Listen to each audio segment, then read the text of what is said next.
Asi jako u většiny mužstev, která skončila sezonu, to znamená oficiální utkání, máme mužstvo rozdělené do 3 skupiny, jedna regeneruje, jedna pracuje na suchu a ta nejmenší část byla dneska na ledě.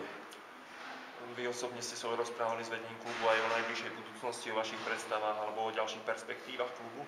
Tak vzhledem k tomu, že sezóna teprve skončila, ještě žádné takové setkání nebylo. Dokedy budete takto trénovat? Budeme určitě tak trénovat tento týden a potom všechno závisí od programu slovenského národního mužstva a zařazení hráčů do této přípravy. Veľa chalanov má nepodpísané zmluvy. Hovorili ste s vedením, že aká bude ich budúcnosť, koho by ste si tu predstavovali udržať, koho nie?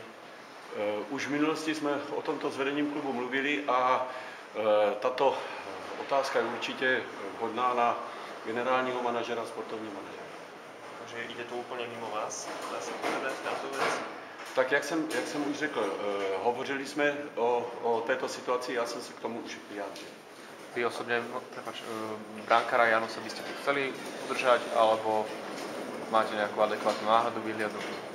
Tak moje představy mohou být jiné, jak představy hráče a agenta. A do těchto jednání já nezasahuji, protože nemůžu ovlivnit. Povedali ste, že Mira Šatana by ste si tu vedeli predstaviť a teda aj brankára Janusa, alebo nie? Ste spokojní ste boli s jeho výkonnosťou?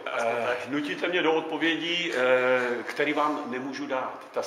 Ta jednání jsou velmi složitá a když jsme četli rozhovor s Jaro Janusem, tak odpovídal v podstatě tak, jak odpovídám já. Protože to odpovídá hokejové realitě.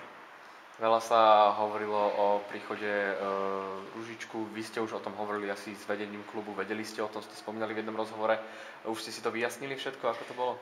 Já bych nechtěl odpovídat znovu na otázku, na kterou jsem odpověděl. Nemám k tomu nic nového. Dobre, ďakujem. Já vám taky děkuji.